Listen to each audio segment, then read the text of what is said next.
Beautiful. All right, welcome to Vinfolio's live tasting event here of the wines of Bibi Graetz. My name is Ryan Moses, and we're thankful to be joined with Emmanuel Graetz from Bibi Graetz, Alex Casello, who's the Director of Sourcing for Vinfolio. We also have Alan Atencio from Minerality Wines, who was nice enough to set this up and bring Emmanuel in here. Phenomenal event. We have a series of world-class wines to taste this afternoon, direct from Tuscany. A lot of these are available at vinfolio.com, but we also wanted to help introduce the wines or help make people a little more familiar with the wines that might already know them with our clients here at Vinfolio and those of you out on the web, on Twitter and Periscope. We hope that you take the time to ask us questions, send them over Twitter at Vinfolio. Send them through Periscope, and we will answer them. There's very few opportunities that we have to talk to international winemakers of this kind of pedigree, and it's a great way to bring the experience of working in the wine industry to some of our clients, and it's a really exciting opportunity. We're really looking forward to it. As I said, we're going to talk a little bit about the winery, about the wines themselves, and we're going to taste through them and just give an example of again, some of the finest wines from these respective vintages. We have some back vintages, whites, the famed Colore, and it's just a great opportunity, and we're really looking forward to it. So welcome again. We really invite you to participate, ask questions of any of us here, but obviously the star of the show, Manuela, we're really happy to have you here, so thanks for joining us. Can you tell us, just give us a little bit of an introduction to the winery and what you guys are all about here? Absolutely. First of all, thank you. Thanks to Vinfolio. Thanks, Ryan, for the introduction. It's always nice to have the opportunity to talk about our wines because when I'm traveling, I always ask the people to come to visit our winery because so people can check with his eyes what we're doing. And be here and try to explain something direct to the people. It's a nice opportunity. We are young. We started to produce wine in the 2000. Actually, our grandfather, Bibi's family, bought some lands in Tuscany, in Fiesole actually. Fiesole, it's a small town overlooking Florence. We are actually the closest winery to the center of Florence. So tell me a little bit about Fiesole insofar as is it known for wine? Are you the winemaking operation there? Yes, yes. There are not now. There are also a couple of other wineries, not in Fiesole, a little bit further because we are just in the Chianti Colli Fiorentini is the area. So there are other wineries there, 10 kilometers far, but more south, not so close to the city actually. Okay. Of course, it's a different kind of wines. Let's see, we immediately, since the first vintage in the 2000, we wanted to produce something precise, Testamatta. We had Bibi has some vision in his head, and for sure that from that area, nobody never produced something from that cab. Absolutely. So going back to introductions, can you tell us a little bit about your role with the winery? Obviously, it's a family operation, and that's been shown by the way that the land has been passed down and the way that it's been developed into a world-class winery and wine operation. But what is your specific role within the family? So that's a good question, actually, because we started to produce wine in the 2000, and I was 11 years old, and I started at that time in the winery at the end.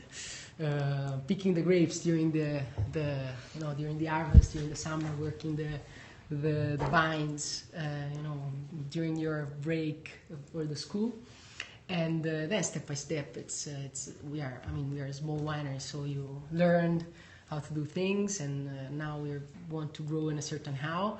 So now actually it started to step by step. I started to be more in the marketing and sales.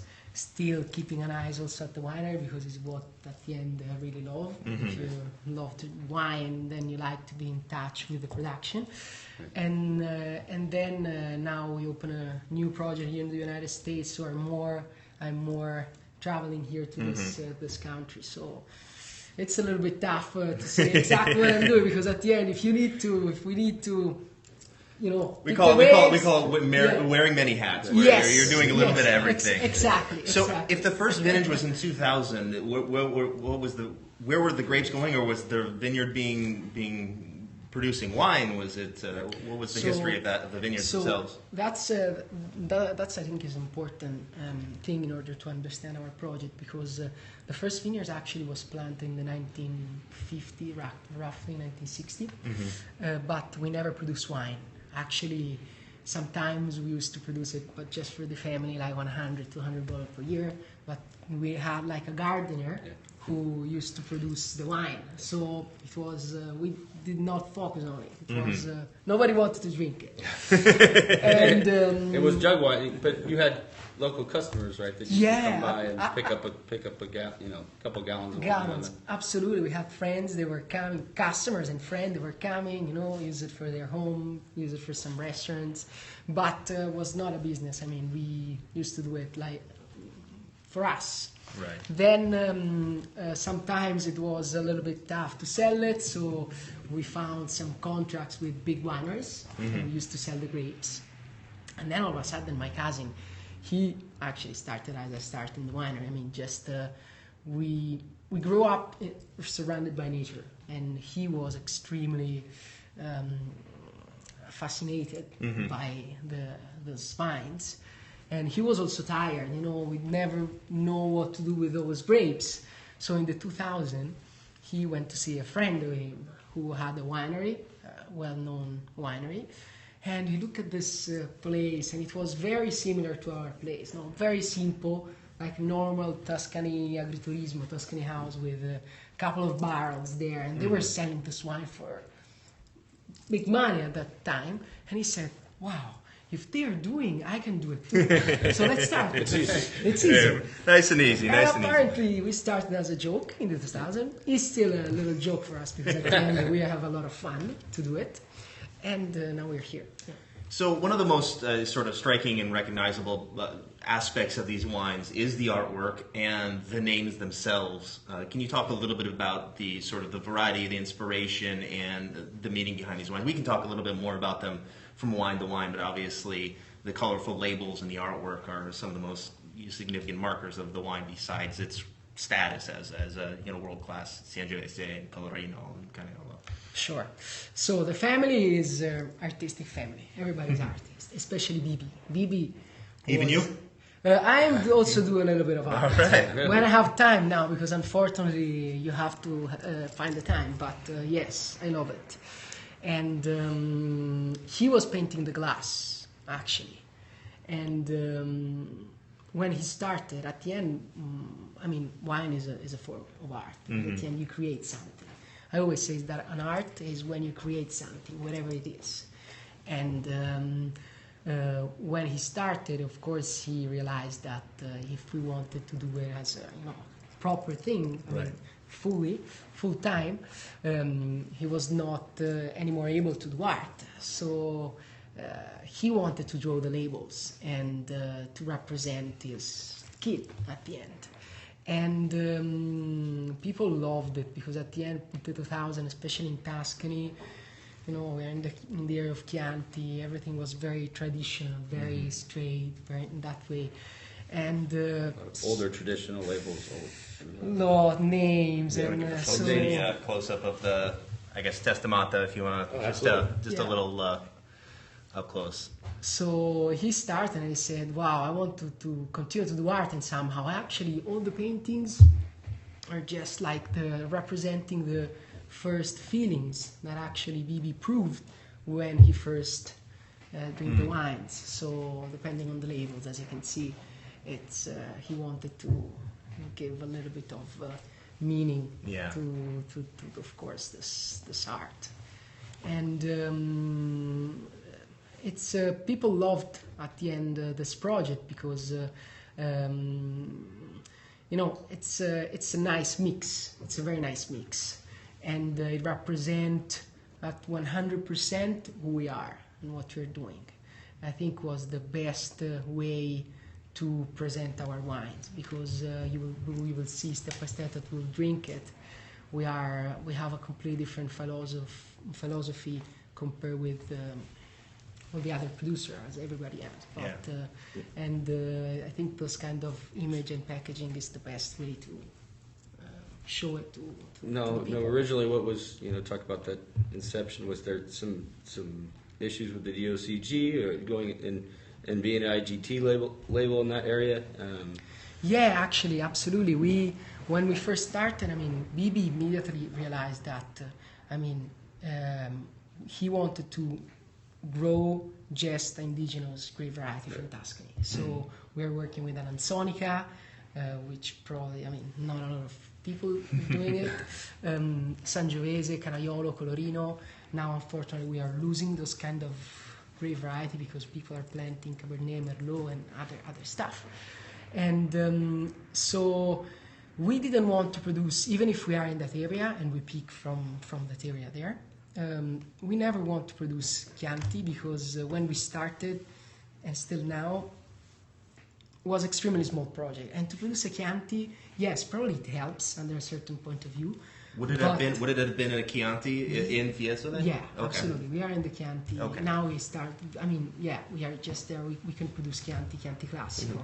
But, we needed a person sitting in the office just to compile paper. Just to get the label. Yes, just to get the label approved. So it was impossible. We wanted to focus in producing wines. Sure. So that's the main reason. We are a producer. And that's it. I think that the wine speaks by itself. Wonderful. Well, speaking of that, let's start tasting through the wines here. We have the white in our glass. We actually have a question from one of our... we have a real simple question. The question is, how's the wine? Probably a good segue. We're getting there. Next. That's a good question. I cannot say anything. In fact, I'm going to ask to you. We're going to find that out right now. So easy. So obviously we'll touch on a lot of other things while tasting the wine, and hopefully if you have any Bibi Graetz wines or any Testamatta or what have you at home, please open a bottle and join us. If not, we'll try to explain them as best as possible. We obviously just want to explore the varietals, the differences between the vintages and the wines themselves. So if you want to introduce this unique white, we're going to taste it and enjoy. And So, as I told you, we started from the vineyards from the vines in Fiesole, planted in the 1950s. So when we started to produce wine from vines which had 50 years old. And Bibi immediately fell in love with the quality of the grapes that ancient vines produce. So when we really realized that we wanted to do a proper project, instead to plant new vines around our winery, we went all around the region looking for ancient vines. In Tuscany, there are a lot of small farmers. They are doing as we used to do, so probably they are trying to sell the grapes or do something. We went all around the region looking for those small farmers. We're not buying neither one single grape, but sometimes we rent the vines for many years. Sometimes we try to buy it. And the Ansonica, it's an amazing project which is on the island of Giglio. So we used to go in vacation to this island on the sea. And when Bibi started, he said, we have to do a project in the island, because the island was called by the Romans the Green Island, because it was full of vines. The weather, microclimate, is perfect to produce wine. We found this amazing farmer who is a friend, and actually it's called Biagio di Bugia. That's why the wine now is called Bugia. And we are renting his vines. 100 years old vines, 100 years old vines, all terraces, is just right on the sea. So Ansonica, it's a beautiful grape variety, especially from the island, because so 2014 as a vintage, of course, was not the most beautiful vintage that we have in the last well, you say that, but I don't know if there are many vintage reports out there. Yeah, it's true. Not on the island. Not on the island. Was that tough all around? 2014. Yeah. Did you get some benefit from being on the island with the whites, or was there benefits to the whites to the reds? Totally. Yeah, we had benefits to be on the island. Yes. Because the island really has a microclimate. I don't know if it's Microclimate, that's it, yeah. Sorry for my English, which is sometimes completely different. Helping, of course, a lot from the sea. Just a spot like 20 kilometers per 20 roughly, so extremely small, and very hot during the day, very cool during the night. So sometimes we had a lot of rain in 2014. We did not have this kind of rain in the island, and when during the sunny day, the sun it's there, you feel it, because we are just surrounded by water. So of course it helped a lot. How long have you been producing this wine? We started this project in 2002. 2002. So, Okay, so yeah. it's been on for a while. And what kind of production is this? How much do you make? We are producing roughly 9,000 bottles. So in Italy, it's 800 cases roughly per year. Yeah. Consider that we are driving 5 hours to pick the grapes. 9,000 bottles per year, so nothing. To pick the grapes and bring it to our winery. Off the island? Yes, because it's like 1 hour of ferry, Okay. and then 2 hours and a half drive. So that's bigger than that. So it's crazy. Is that How many- is that a big truck or a small truck? It's tough in a Fiat. It's a normal. No, it's not so Normal big. truck. Not so big, unfortunately, because the Really? route at our Small winery roads, is right? Did you put? My sister was just there. Did you put her back on the yes, truck with the on the grapes? track. All there. She was there picking. Yeah, but She went to harvest. it's amazing because when we pick, then we jump into the sea. So your sister was picking on the island? Yeah, just recently. That's cool. Harvest 2015, which will be amazing. So. The 15 is everyone looking for. So Ansonica, as a grape variety, is not so aromatic, let's say. We started in the 2002 knowing this grape variety, and step by step we got to the point. I think that really 2013, but 2014, even if the vintage was not beautiful, I think that now we really found, let's say, the best balance for the wine. So rocks, the vines are growing directly from the rocks. When we pick the grapes, you put it in the mouth and you taste the sea. It's salty, because of the breeze. A lot of nice minerality, salinity in this wine. Yeah. No, it's definitely, and obviously we want to talk about what the wines taste like, because some of these are very unique. I think a lot of people have reference points for either Testamatta or Sangiovese in general, but there's great salinity, great minerality here. I'd say it texturally there's some weight on it, but at the same time it's not necessarily a heavy one at all, and it's definitely refreshing. So we have it at about room temperature here, and it's drinked beautifully. So a really impressive example, and again, a little bit off the beaten path, definitely worth pursuing. Again, we want to encourage people that are watching on Periscope or following on Twitter to send your questions, interact with us, ask Manuel or Alex or myself or Alan, anything in particular that you're wondering about these wines, about what we're tasting. If we're not putting words to something that you're wondering about, please let us know. And thanks for joining us again today. Most of these wines are available at vinfolio.com. If you want to talk to us about that, you can either feel free to email us at wineoffers@vinfolio.com or give us a call. You have a question? Yeah, so we got a question just about the labels, and that is how come only one of these is a black and white label versus color? What's the art story behind that? That's a good question. Absolutely, very good question. So Soffocone. This one here, yeah. Soffocone is the one we're trying. This is 2012. Yes, Soffocone. And if you will look actually also at the label and at the name, Soffocone is the only one which actually reflects the area where we are, because it's Soffocone di Vincigliata. Vincigliata is the hill where our winery is. And this wine is Sangiovese mainly, Canaiolo and Colorino. So Canaiolo and Colorino are other two grape variety from Tuscany. It was the blend of the Chianti Classico. Yeah.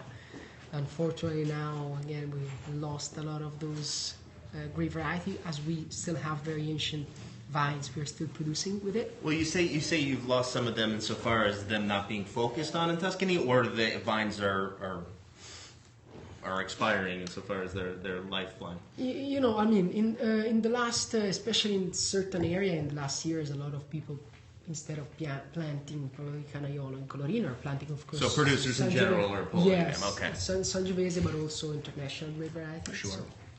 And to produce this wine, actually, so the place where we are, it's just beautiful because it's just right on top of Florence. So it's you can touch the cathedral with your hand.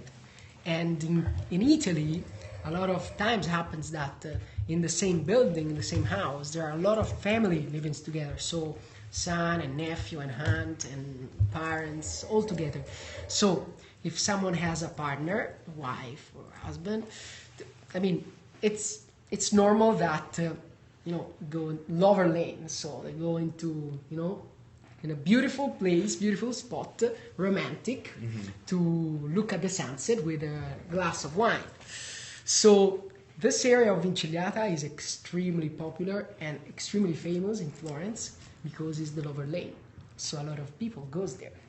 So because of this, we decide, that's going back to the question, we decide to call it in this way, Soffocone di Vincigliata, which actually has a meaning in Tuscany slang, and It simply means to suffocate. suffocate. Yes.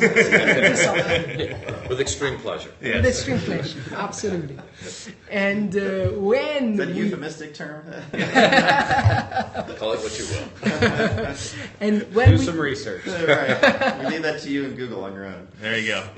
when we found this name, when we thought about this name, he said, "Wow, I also have the label."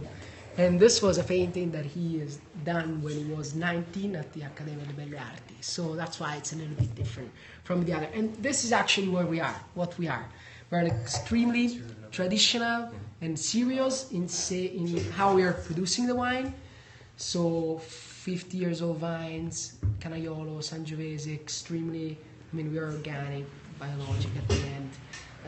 Extremely simple at the winery, but a little bit more dynamic and fun in terms of packaging and names, because there is this kind of mix which, as I say, explain us.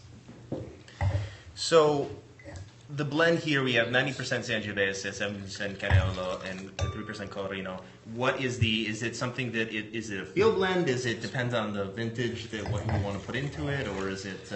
No, we started because this was the blend of the vineyard, of the vines, because we had then 7-3, it's at the end, of course, it's not always exact. Right. It's, we have this vineyard, which was mainly Sangiovese and then some part of Canaiolo and Colorino.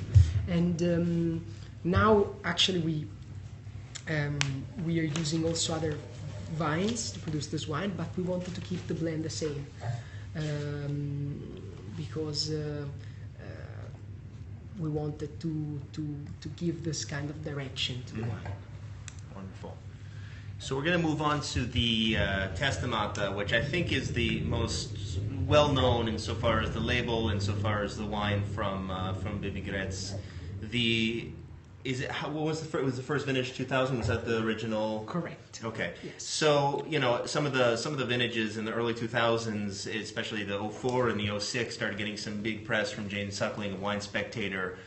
Called it one of the most fabulously pure expressions of Sangiovese with the 2006, and started giving it huge press, 98-point scores from vintage to vintage, and hugely successful to the point where it's become one of the reference point wines, especially for the style, for the price point, and just an incredible expression of, again, pure Sangiovese, really holding true to the land, an expression of the terroir, an expression of this specific area, and it's, again, every vintage, it's amazing that every vintage gets such critical acclaim, not for the fact that it doesn't deserve it, but more for the fact that that kind of consistency and that kind of quality is very rare, especially when you're looking at Old World, where there's huge vintage variations. And so it's extremely impressive, and we're lucky enough to have four vintage vertical here today, 05, 2010, 2011, and 2012. One of the first things I want to ask you in specific is we're tasting a variety of different vintages, and we were talking about the fact that this this area in Fiesole is there's really no one else making wine in that area, or especially wine up to this caliber. So how do you identify the quality of vintages different than the rest of Tuscany would? Is it really that much of a microclimate, or if, let's say that 2007 was a great vintage in Tuscany overall, that you experienced the same thing, or that 14 was difficult, you experienced the same thing? Certainly in Tuscany, I mean, every hill, it's different. I mean, not every hill, but roughly. We actually, and I'm extremely happy, as you said, today to taste those 4 different vintages, because we'll figure out that every single vintage is different from the other and has a certain kind of characteristic. Now, for us, at the end, as our vines are spread out all over the region. Okay. So we actually do not reflect about which weather is in Fiesole, no? Okay. Because we have vines in the area of Siena, Montefili, Panzano, Greve, so Chianti Classico, so we're very, very spread out. Okay. And what actually helps us is that Bibi was able to find some of really the best vines in Tuscany. I mean, we have, for example, 2 hectares, so nothing, in Lamole, from where we're picking the grapes to produce the Testamatta. Alex had been there, and One of the most beautiful vineyards I've ever seen. It's very alive and own root, bush trained vines. What are the vines there? I mean, this was just one example of the vineyards they work with. 75 years old 75-year-old bush trained vines. So has production been growing over the last few years? You've been making Testamatta. Is 2012 the most recent release? Correct. So so this is Actually, it's not yet released because we bottled like 1 month ago. So this is 13 vintages on. Is it to the same level of production and as it started, or have you been acquiring vineyards and developing the production a little bit more? So we developed comparing with the first vintage of 2000, but not in the last 5 vintages. Okay. And it's fun because 2005, it's our first vintage of 100% Sangiovese. Okay. And before of 2005, we used to blend. Testamatta was a blend between Sangiovese, Canaiolo Colorino, Moscato Nero, and Malvasia Nera. And 2005, as probably know, as a vintage was, and I'm happy to taste it now because was, as we can say, was a fresh vintage, and especially for the Sangiovese, high acidity. Yeah. Very high acidity, and there was a lot of discussion. I remember it's also when the Brunello were coming out in that area. There was a lot of discussion on 2005. Then, as we know, you never know what happened into the bottle, how it's developed. Right. And it's really extremely interesting to taste it now. Yeah. It's definitely showing a little bit of age, which you would expect at year 10. But I really think that it's at a sweet spot. You can still the tannic structure, the acidity are beautiful. You get a little bit of that sort of tertiary, sort of earthy notes to it. But it's as you said, it's a very vibrant, it's a very live wine, and again a great expression of Sangiovese. And Testamatta in general, there's a few labels that I really think this of that.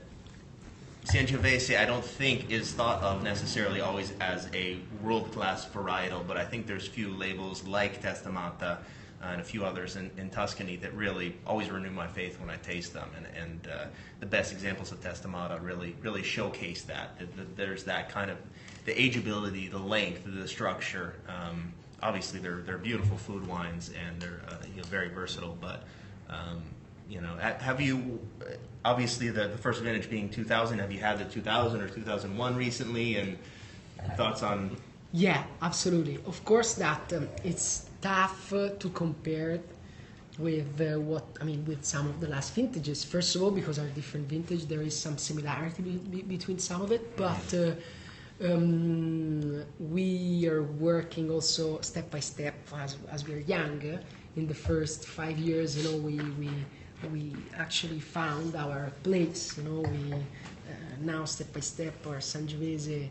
It's it's going in a certain direction. Mm-hmm. So the wines 2000, 2001, which was an amazing vintage, of course, still growing. I mean, it's also nice proof because a lot of people are saying that it's impossible for a Sangiovese not to age for a certain time. Instead, a lot of producers, not just us, because there are other amazing producers who are demonstrating that this grape variety can talk a lot. Right. We'll move on to the 2010. Do you feel like stylistically over the years that any obviously you said there's a shift in 2005 was the first vintage with 100% Sangiovese, but do you feel like there's any other stylistic shift that happened in the vineyard, that happened in the winery, or has it been sort of a consistent outlook towards? Yeah, I mean, when we started to produce wine, actually, we didn't know anything about wine. Honestly, I mean, it's like, no, we were fascinated, and Bibi started a couple of years before to start, but we were new to this thing. Oh, we have a question. The question is, you say you were new at it. Does that mean you had no sort of formal education in it? It was just, you just decided to make wine and start from there? Totally, absolutely. Like I've done when I was 11, that we started a project and remained, got it there. Bibi was the same. I mean, The gardener was making the wine. Right? Garden was making the wine. He was completely fascinated by the nature, but he never studied, never. There has to be a breaking point where you look at okay, you're 99, which is also a great vintage, right? And then all of a sudden you're producing the wine commercially. Are you starting to invest in winemaking equipment or barrels, or is it just sort of a continuation of what you were doing, but with a little more eye towards getting it out in the market?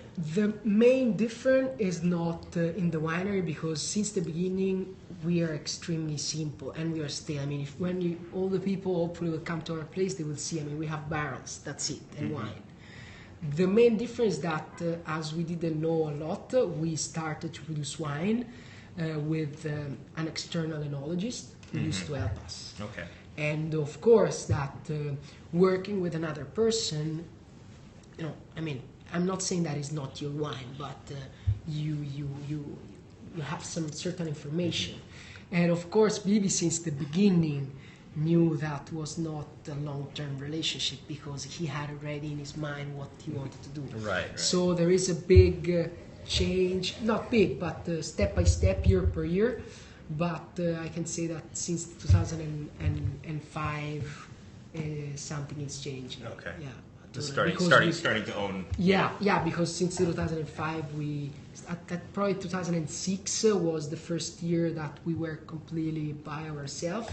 But at the end, since 2005, because 2006 we stopped to work with this team. Yeah. And now Bibi is. And ironically, I really feel like the 2006 is sort of that's when it took off. So we have a question. So in that process, starting from knowing nothing and kind of no education, do you feel like there was ever sort of like an aha moment where you guys said, "Wow, we've made something that actually could work," and is like, and like for example, like a lot of musicians will start off and they'll be writing songs, and they'll have a song that they write. They say, what, that's a song that actually could be a good song. That's a great question, because I'm connecting from what I'm saying now. Yes, this was. It was the vintage 2005. I was still in the barrels, and we were with this external enologist, and we have those masses there, those barrels. And Bibi wanted to do in his way, blending those barrels, but the team of enologists do not want to do it in a different way. So they tested the wine after a couple of days after the blend, and because we do, as we are picking from many different vines, we do all separate fermentation and then vinification all in the barrels. So at the end, before tomorrow, we do the blend. And he turned the glasses without telling to the enologist. And the enologist didn't know what he was drinking, and he picked the wine that Bibi wanted to drink. So at that point... And then you guys sent him on his way? I'm not in that The way, band but broke up. let's say that in that moment we realized that That's when you kind of we were realize you can asking. do it better than the pros. Yeah, that was the pros hot. could. Yeah, it's not better because at the end, it's not to say better. I mean, he gave us a lot, and still respect a lot what we've done with those team. But it's to have your philosophy. Sometimes you raise your kid, probably. Someone is raised better than you, but at least I mean you wanted to raise it in that way, you know?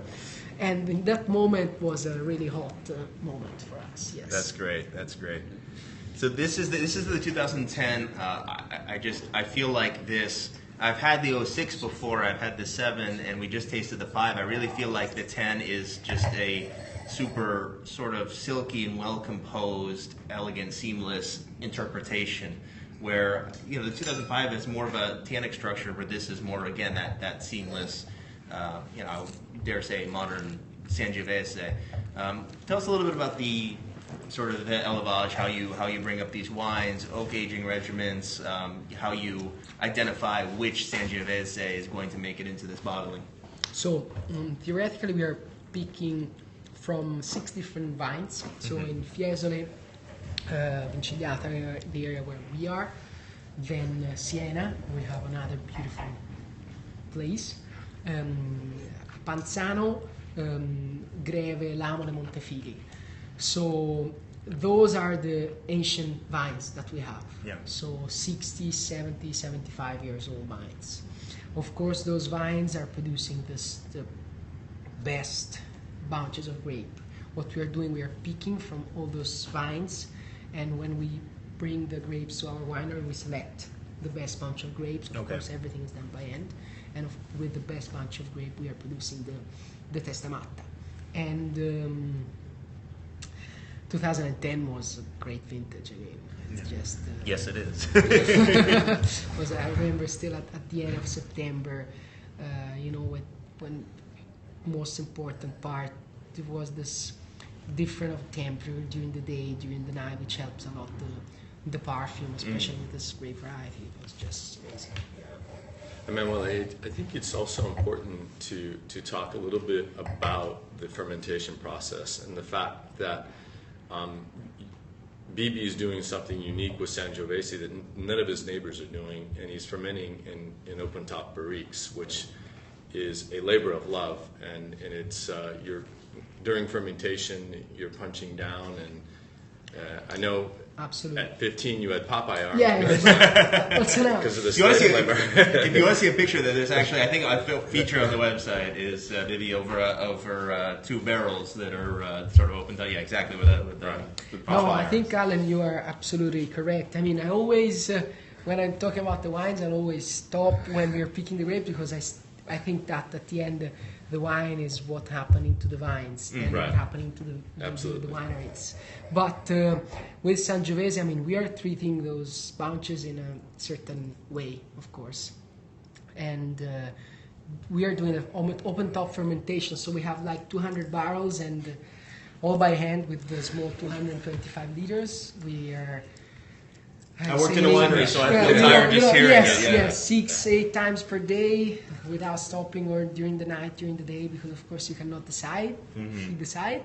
So it gives a lot to this wine because you extract certain kind of characteristic that at the end with the automatic process you are not able. So of course you help a lot to put this wine in the glass.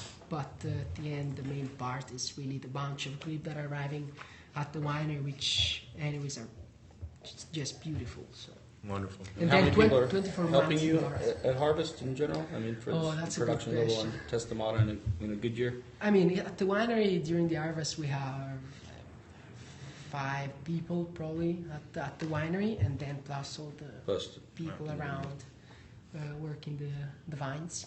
Then as the vines are spread out, we have extremely different timing for what we're picking. So our harvest. It goes for like 1 month, roughly, Yeah. even more sometimes. So let's move on to the 2011. I just want to remind anyone watching on Periscope out there to submit questions. Ask us about the wines themselves, how they're tasting, any questions you have for Emanuele. And please make this an interactive process. We're really happy to have you here. And if there's anything that we didn't talk about that you want to ask us afterwards, please feel free to send us an email, give us a call, et cetera, et cetera. This wine, I believe both of this 2011 and the 2010 both got a big critical acclaim from James Suckling in particular, who's been a big fan of the wines for a long time. I mean, at the modest price points that you can find these for, to be able to get that upper echelon sort of 98-point scores are really impressive. You talk a little bit about how you approach tasting with critics and how you present the wines and how you sort of interpret that as part of your winemaking process. Sorry, I didn't get No, it. I mean, Yeah, so sorry. basically, you're obviously a big part of sort of presenting the brand and sharing it with a lot of people around the world.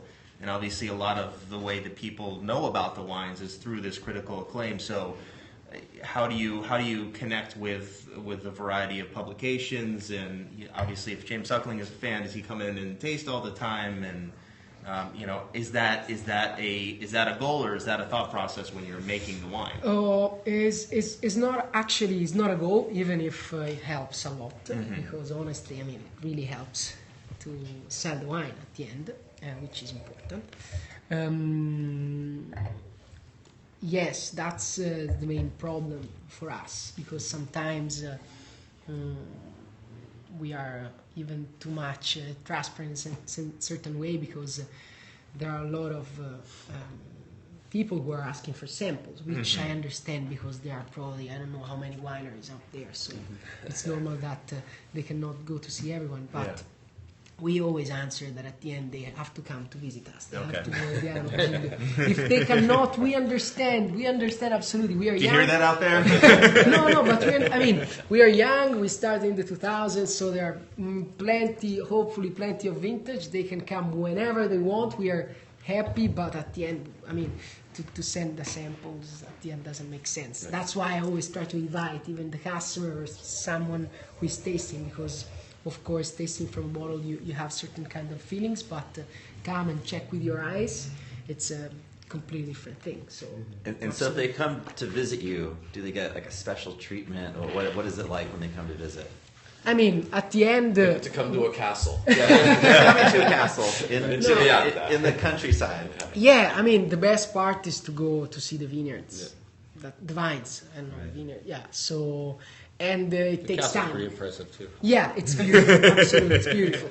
But in terms of wine, it takes time. So probably not everybody can do it, because we take 1 day at the end to go to the island of Giglio, even 2. So the island of Giglio, Lamole, Siena, all around, especially during the harvest period. It's extremely important. So very simple, easy. There is not a lot of things to say, but just to check what those vines are giving. It's really cool. I think there's a very, very much the 2011, 2010 tell a very different story of the vineyards in Sangiovese. I feel like the 11's a lot more perfumed and has a bigger tannic structure to it, but it's also got a lightness and sort of more brighter fruit profile to it. It's fascinating just from year to year from the same relative vineyards to see such a vastly different expression. And again, these two wines are as critically acclaimed as each other for different reasons. I think Also- the 11s are underrated. Underrated. I completely agree. That's what I think. I completely agree. Yeah. I think all of these wines That's also value have occasion. a mid palate that you don't normally get in Sangiovese, and I think from what I'm tasting and feeling, it has to do with the fermentation process. I think that open barrel really gives that mid palate that you don't normally get in Sangiovese. It also ferments differently, if I'm not mistaken, because of the exposure that it has to oxygen in general when you're in a barrel. Not only just the smaller fermentations, but it gets a lot of sort of micro-oxygenation from just the exposure from a permeable container. Absolutely. I mean, and but I agree with Alex. I mean, 2011, it's coming because, of course, going back to the critics, 2010 was pumped as a vintage a lot. Sure. 2011 is coming after 2010, so it's underrated, complete, more classic, which I love it, more direct, and the nines are coming. Skip back 2 years, the nines are showing tremendously. Amazing. You know, I mean, I know Right, which wasn't really scored well by the critics. Not at all. But and we've talked a little bit about that because we had that wine recently. Yes. That's another beautiful Thanksgiving. expression. It's just in a sweet spot right now. Yeah. So I always love to ask winemakers and folks from the international wine scene this: what other producers in your region, your area, do you respect for the quality of their wines or how they operate? that's a tough question. Extremely. I mean, obviously we're There's here for nobody there. Bibi Graetz, and we're here for Testamatta, we're here for Colore, but just in general, I always think it's interesting to talk about a little bit about the scene and any reference points that you have and so forth. So that's a tough question because there would probably be, I mean, all of it, first of all, because, I mean, everybody who's working with wine and has passion, it's I mean, we respect it a lot. Of Is it course. competitive or is there a community to it? No, absolutely. No, I think that it's also the beauty of the wine business that it's no competition at all. I mean, it's just colleagues. And it's nice when we are going out and we taste all together, all the different bottles. Absolutely. No competition at all. If I have to say just one name, but because of the Sangiovese, I would say Pergole Torte, Montevertine, because during the also in a Sorry, I certain just kind bought of 4 cases there. I wanted to. I'm glad you said that. yeah, because I think that during the at the end it's certain kind of philosophy, and I think that they've done a great job with the wines and with the expression of the Sangiovese. But there are really plenty of it. So just because you asked, I had to give a name, but really plenty of people which I hate really to pour appreciate that it. out. Yeah. Enjoying that. We'll let you revisit it. We're just making wine. We're just making room in the glass here. Take that question just a little bit, sort of further. Was there anyone along the way who was particularly influential in terms of like a winemaker style that you maybe really admired, or a certain wine you thought was a good philosophy to try to Yeah, I mean, that inspired you? I think that, and this, everybody has to learn also from Bibi, but it's extremely important to catch information to everybody. So absolutely along the way, we are continuously going around and tasting, when we have a couple of days all over the region, from every single place. One other producer, which of course is important for us because he's the producer that I was telling you before, that we went to see when, and then Bibi realized, wow, I can do this also, is Carbonaione, so Iuria and Vittoria Fiore, Poggio Scalette. Amazing expression also there of our terroir. But all of them, now we started this beautiful project in the United States with Minerality Wines and started to represent Roberto Boerzio, probably one of the best Barolo producer, and he was God, and still God for us. He has a different philosophy, respect our philosophy. What he's doing is completely amazing. Yeah, the wines, Roberto Boerzio wines are reference point wines for me. I think back when I started wine through an Italian restaurant, so I learned about wine through Italian wine, which is not a good way to do it because Italian wine is so specific to Italy. Where when you try to learn Burgundy, or you try to learn Napa, or you try to learn Bordeaux. Everything still is just so unique to Italy, but early vintages not early vintages, but mid-90s vintages of Boerzio are still some of the most, I don't know, for me, incredible expressions of Barolo, and I hold them to really high respect. So it's really cool. Maybe we'll have to do another tasting. He'll be here in can do it. January. But certainly, check the Graetz winemaking process out, the high density plantings. They basically spent so much time over the years reinvesting and replanting vineyards over and over again, like Domaine Romanée-Conti. I equate them to the DRC of Piemonte. Yeah. It was Absolutely. quite the experience going there. But I would advise people to look them up on the web. Oh yeah, absolutely. We have a question.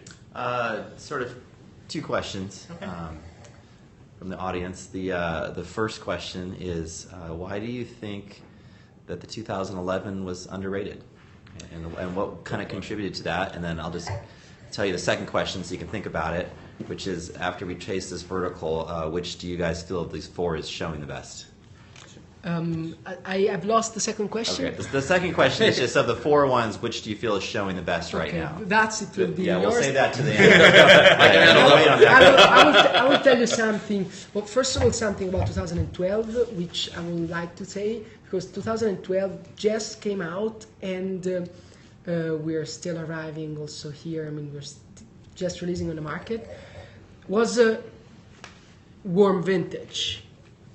We have one of the best expression of Sangiovese, because of the ancient vines that we have, helped us a lot to produce this wine. So I really think that 2012, it's really now, I mean, it's a great expression of Sangiovese, even if the vintage was a little warm. 2011 why was underrated? I mean, at the end, just because it's coming after 2010. So 2010 was really pumped in a certain way. So, of course, 2011 was a little bit on the shadow, was not pumped that way by the critics. I strongly believe that, at the end, the vintage can be amazing, but you never know. I mean, I cannot do it because I'm not an expert. I think that not a lot of people are able to do. You never know what's happening in the bottle. Do you guys think, as sort of a panel, that that tends to happen a lot, that there's sort of these shadow vintages? You have a great, awesome vintage, highly rated, followed by another vintage that's actually maybe just as good, but underappreciated, and kind of a good opportunity maybe to... California. Yeah, I mean, I think the perfect example is the 98 vintage in California. I mean, that was bashed pretty heavily, and I think those wines really turned out to be some of the best values out there, and some of the best wines, far better holding as far as something that we put away in your cellar and something that's going to taste. I think they overshadow the 97s. I think there's a lot of it's hard because a lot of vintage characteristics are generalizations, and so you're trying to do a broad sweep of what a vintage is like without necessarily assessing the individual wines. Right now, we're looking at the 2012s. I think it's fantastic that it tastes as 2012, which I think is a incredibly pure wine. Maybe not as concentrated as the 11 or 10, but the structure of it it's the delicious, enjoyable, and great expression of Sangiovese. But the 2012s are on the market right now, but very few people have tried them, and people who will invest in them also won't open them for a while. So trying to get a vintage's identity is really tough when you're talking about wines that are this young. And so I think 2010, 2009 have had the opportunity to do that. 2012 hasn't yet. And then you also have the fact that pricing is very reactionary. So if there's an idea that the vintage is going to be great, pricing swells. So it's a really tough thing to evaluate when you're trying to buy new vintages. And then when you look back and say, okay, well, here's where the quality was, and here's where a wine from a unheralded vintage stands out. It's it's tough. You put a wine in a bottle, and you really have one chance that year to make a great wine, and it's going to express itself in many different ways for years to come. And yields were down a bit in 11 compared to 2010, considering people had to work a little harder to make better wine in 11. Yeah, probably yes. Yeah, probably yeah. That's 11, 10 was absolutely more natural, certain way, totally. Yeah. Does anyone else feel? Is there any like global? Do you think like 11 globally as a vintage was also falling 2010? So globally, 2010 there's a was few just people the that most- will buy Yeah. 11s, but I mean, to me, it's always the producer. I mean, there are great producers Yes. that will make consistently good wine no matter what Mother Nature gives them, and I think that really makes those producers stand out above and beyond Sure. other producers who will follow what the critics say. I think Vorti is a great example Exactly. because if you're talking about 2010s were so incredibly hyped as the vintage of the century, and prices skyrocketed, and you'll find those wines at a much higher level than the 2011s. But with the kind of producer like that, you're going to get 11s that you'll find for less of a price, but they're intensely satisfying wines. Absolutely. Now, that's not to say that, there are vintages that are just disastrous. I mean, 2002 in a lot of Italy and France, and 2011 in a lot of California. That's, you're going to see that throughout. It's not like it can be an excuse, but I certainly think that it's worth trying and tasting and experiencing. Shall we get that Colore rolling? We've been waiting all day for the flagship. You guys actually haven't talked about the 2012. Yeah, we haven't, but Did you? we'll just maybe get the Colore reel and pull it in. Yeah. Pull it in the glass and- We've been waiting all day for Well, that. and before that, but what's the showing the best of the vertical? What do you guys? What do you guys think what do you guys about think? the vintages? I'm curious, and I would love to have your opinion. I'll start. I think the 5 is in a sweet spot. It's ready to drink now. Yes. I think the 10 is definitely an expression of that vintage. I think the 11 is showing really well. I think the 12 is going to be one of those wines that'll really be fun to watch as it progresses. As put it away in your cellar, pull a bottle out every now and then. It'll be fun to watch. In a nutshell. For me, I love the 2010. That's the expression of this wine that really struck me. And this is not the first time I've had this vintage in this wine, and I really love that seamless Yeah. texture and quality. It has the concentration. It has the structure. It's delicious now. It will age beautifully. Sure. I really like the 2012 for sort of the purity, and it's more of a refreshing style, and I really enjoy it. It feels like more of a drink now type wine, but it'll definitely show a lot of interesting things over the years. Yeah. Alex? I'm up. I mean, I like them all for different. For me, the 2005 is in a great place right now. I'd love to pair that wine with some kind of, with food, some kind of beef or lamb dish, something. When I think about wine, I always think about food. So I think these all have a different place, in the lineup. The 10's the showstopper. It's got all the bells and whistles. It's got the structure. It's got the ageability potential. Certainly, I think it's got the most potential to be the best wine in this group. Yeah. The 11 is fantastic. I think you decant that for 2 hours before dinner. You might be able to rock and roll with that out the gates, but certainly can age. Don't think it will have the same aging potential as the 10. The 12 reminds me of like the first time I tasted Lafite out of barrel for some reason. It's just got this like super freshness, like. But it's not for me. It's not like it's primary. No, but no, it's it's not fresh. primary, but It's it's definitely got a more compact, sort of. It's so primary. You can't you can tell this is going to be a fun wine to follow. I think the fruit's going to pick up a lot more once it gets some bottle age on it. So it's kind of hard to tell with the 12, but I'm excited to see it down the road. Yeah. So you've noticed probably that we've switched to the big boy glasses here. This is a very special wine in many different respects. It is one of the most unique wines in Tuscany insofar as the stature, insofar as the quality, and insofar as its expression of classic and prized varietals. It's for me, from a distance, and you can fill in some color on this. It really feels like the desire to express the quality of Colore and Canaiolo and the terroir and sort of the pure expression of the vineyards and the vintage is in this bottle. All that being said, it's also incredibly rare. 75 cases made a year or thereabouts. So rarely do you see any of it in the U.S., if at all. So this is very special to taste, and we can talk about that a little bit, but talk about a little bit about the history of this wine, the motivation behind this wine, and why it is so treasured on the Tuscan wine scene. So, first of all, what actually is this wine? And it's 1/3 Sangiovese, 1/3 Canaiolo, and 1/3 Colorino. So Colore, it's the best expression of what we have, actually, because when we are picking the grape, we are selecting the best bunch of grapes, and we are doing fermentation in the barrels, and then we keep it for 24 months in the barrels. And of course, the best bunch of grapes are use Testamatta, but we have also some amazing grapes of Canaiolo and Colorino. Mm-hmm.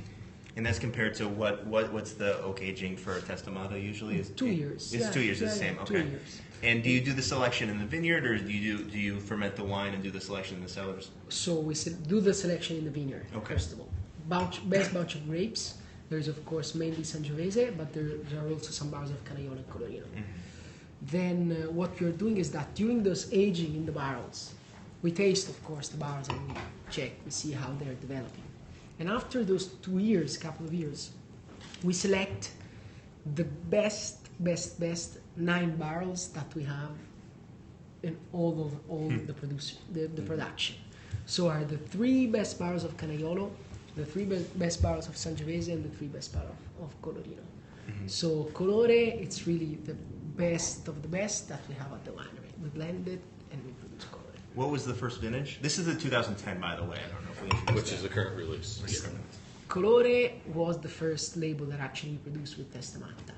Okay. We produced Testamatta and Colore because at the end, Colore was also a nice story because it started as a game, also Colore, because when we started this project, Bibi actually, of course, we were nobody. I mean, we were still young, so still.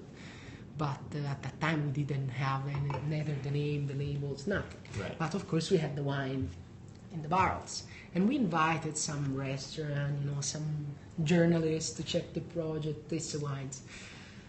And we also tried to invite Giorgio Pinchiorri. Giorgio Pinchiorri is one of the most important restaurants in Italy, the world. So he's based in Florence, Michelin star, an amazing wine list.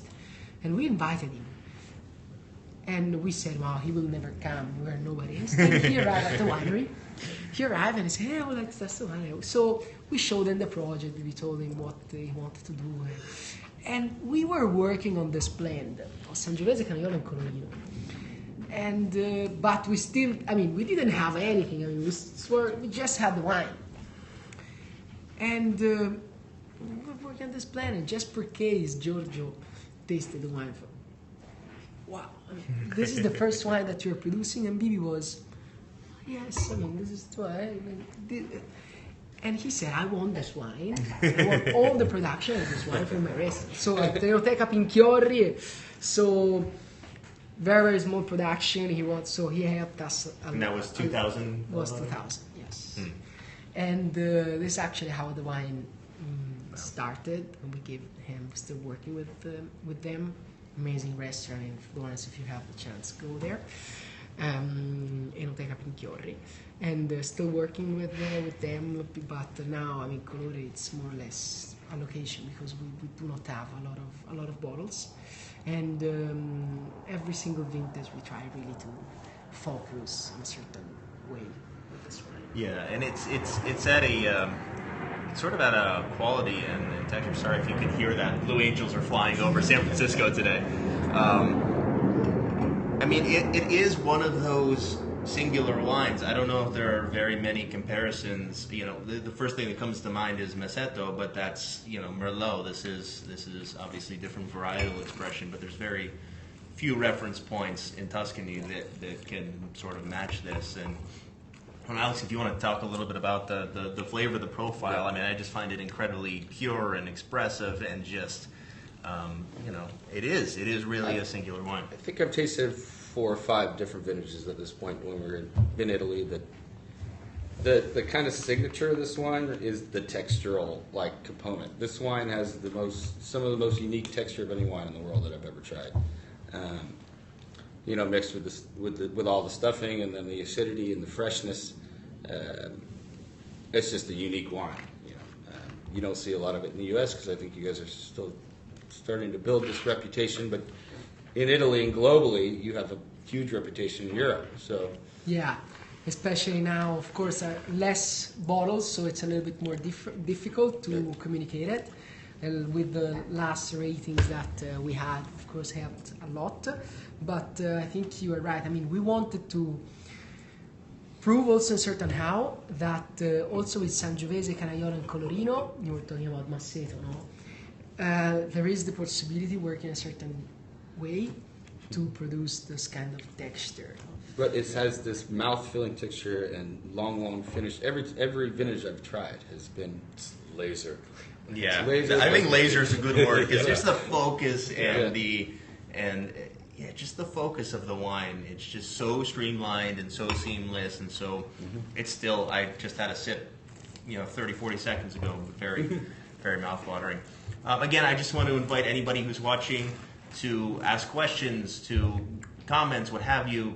We're wine folks, so we like to talk a lot about structure and acidity and tannins, but we also don't talk about specific flavors that much. If you have any questions for Manuel before we wind up here, I also wanted to ask. You mentioned you sort of approaching the U.S. market, but what is sort of the global presence? Do you have any other markets around the world that your wines are popular in?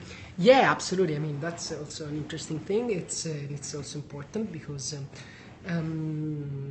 we started in 2000, and immediately the first market that was blooming was Japan. Japan, because they have this kind of culture with the art and certain kind of wine.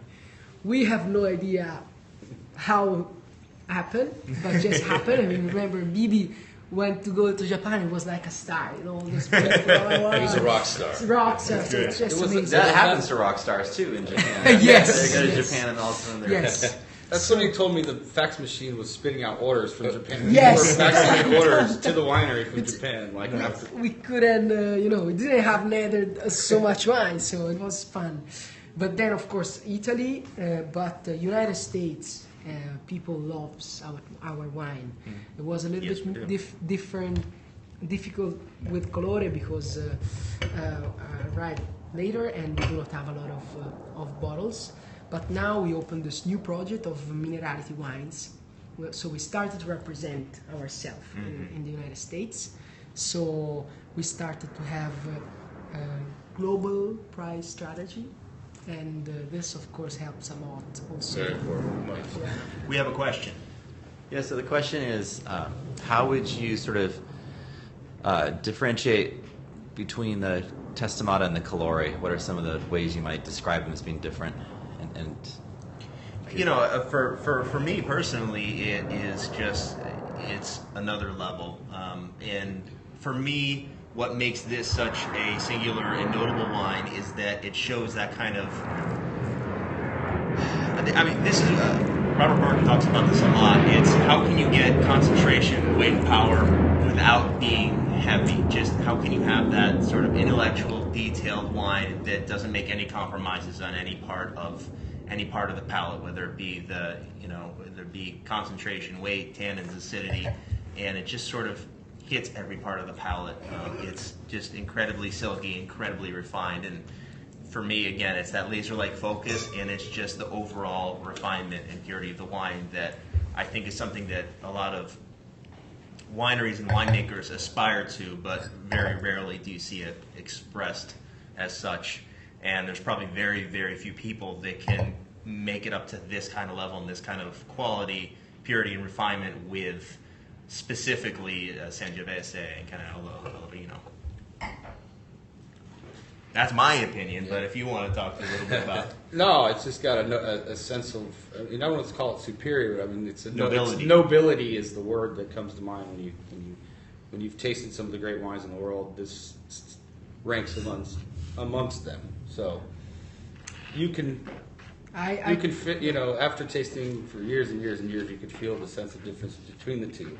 Obviously, there's differences in the cellar and different, but I think the same soul goes into Testamatta as it does into Colore, right? Absolutely, yeah, that's absolutely. I think that Testamatta, it's an amazing expression of Sangiovese, in a certain how, which is very different compared to other Sangiovese, and certain kind of expression.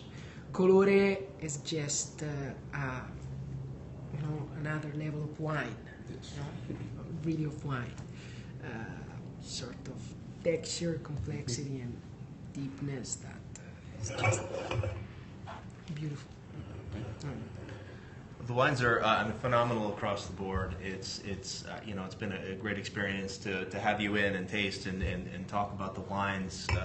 Again, from start to finish, absolutely beautiful wines. We have a variety, especially the Testamatta. We have it available at vinfolio.com.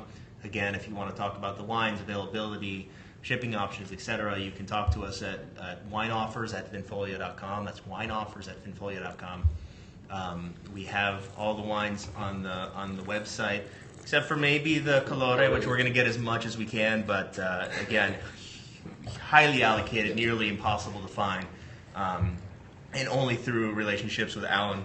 Thank you and for Minerality Wines for giving us access to these wines and setting up this tasting. Thank you. Without you, we wouldn't have been able to really, to set this up, participate, and again, get access to some of this incredible world-class wine. Alex Casello, Director of Buying here, thank you for joining us and for celebrating with us. And Emmanuel Graetz, this has been phenomenal. Thank you very much for sharing your wine with us. Thanks and it's a really special event. Thanks to Vinfolio and all the Thanks to people. the camera crew. Yeah, exactly. Thanks to the camera crew. They're doing shots of Fernet. Peter and Harley back there doing shots of Fernet. And of course, our lovely audience, thank you very much for joining us on Periscope. And we'll post this on YouTube afterwards if you want a little recap. And join us again. We'll be back here. Check our Twitter feed, check our Periscope. We'll be back here doing live tastings throughout the month and throughout the year. We're really looking forward to having you join us. Thank you very much.